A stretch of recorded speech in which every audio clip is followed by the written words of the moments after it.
Xitoyning yillardan buyon Sharq Turkistondagi yig'ilish lagerlari majburiy emgak va irqiy qirg'inchilikni yoshirish va soxta tashviqot qilishdagi vositalardan biri chet el diplomatlarini ziyoratga o'rinlashtirish bo'lib, yaqinda 30 davlatning diplomatlari Uyg'ur diyorida ziyoratda bo'lgan. O'rta Sharq kuzatuvchisi to'rining 10 avgust xabar qilishicha, musulmonlar ko'p sonliqni egallaydigan 30 davlatdan kelgan 32 nafar elchi va diplomat Xitoy Tashqi ishlar ministerligining taklif qilishi bilan rayonning iqtisodiy va ijtimoiy taraqqiyotini ko'rish uchun Sharq Turkistonda ziyoratda bo'lgan. Xabarda aytilishicha, bu 5 kunlik ziyorat o'tgan 8-oyning 5-ida ilib berilgan. Litva qatnash va aloqa ministerligining muavin ministri Agini Laychukevistotning boshchiligidagi 11 kishilik hay'at 17 avgust Tayvanga yetib borgan bo'lib, 5 kunlik ziyoratda bo'lgan. Bu ziyorat Xitoy doiralarini qattiq bearam qilgan bo'lib, Xitoy Tashqi ishlar ministerligi 12 avgust organ torbetida Aginiga jazo yurgizdiganligi haqida bayonot e'lon qildi. Xitoy taraf bayonotida Litva qatnash va aloqa ministerligi bilan barliq hamkorlikni to'xtatganligini va Litvaniya bilan xalqaro transport sohasidagi hamkorlikni to'xtatganligini bildirdi. Litva Xitoyning Sharq Turkistondagi jinoyatini irqiy qirg'inchilik deb bekitgan oz sondagi davlatlar qatoridan hisoblanadi.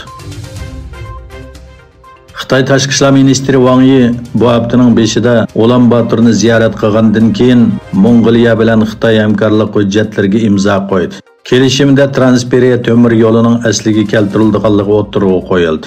Egilinishcha, asliga keltirish va bog'lash to'ri Beijingning muhim tabiiy boyliqlarga erishishini yaxshilash va embargo ta'siriga uchraydigan Rossiya bilan bo'lgan savdoning ravon bo'lishiga kafolatlik qilishni maqsad qiladi ekan.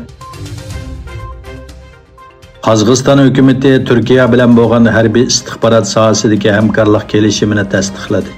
Qozog'iston hukumatı e'lon qilgan farmonda 10-may Qozog'iston bilan Turkiya o'rtasidagi imzolangan harbiy axborot sohasidagi hamkorlik kelishimining tasdiqlanganligi o'tirg'i qo'yildi.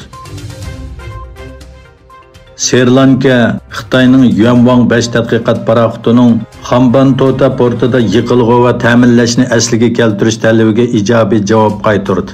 Sri Lanka Tashqi ishlar ministerligining bayonotida Yuanwang 5 ismli tadqiqot paraxotining 16-22 avgust kunlari Hambantota portida bo'ladiganligi o'tirg'i qo'yilgan. Sri Lanka matbuotlaridagi ba'zi xabarlarga qaraganda, Hindiston Xitoyning bu paraxotini ishiltib, taktikalik sonliq ma'lumot to'plashidan ansirab, Sri Lankani bu masala to'g'risida ogohlantirgan. Ma'lum bo'lishicha, Saudiya Arabiston bilan Amerika bir oy davomlashtirishni planlagan birlashma dengiz manevri Qizil dengizda boshlangan.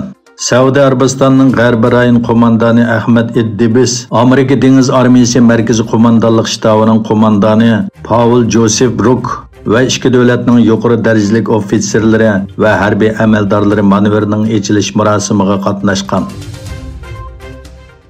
Avstraliyada Federativ sud mahkamasi Google'ga 58 million 400 ming dollar jarima to'lashga hukm qildi. Avstraliya raqobat va iste'molchilar hay'ati bayonotida sud mahkamasi Google'ning 2017 yili 1-oydan 2018 yili 12-oygacha bo'lgan oraliqda Android ko'chma uskunalari orqali to'plangan shaxsiy o'rin uchuri haqida ba'zi xaridorlarni qaymoqtirganligini bayqadi dedi.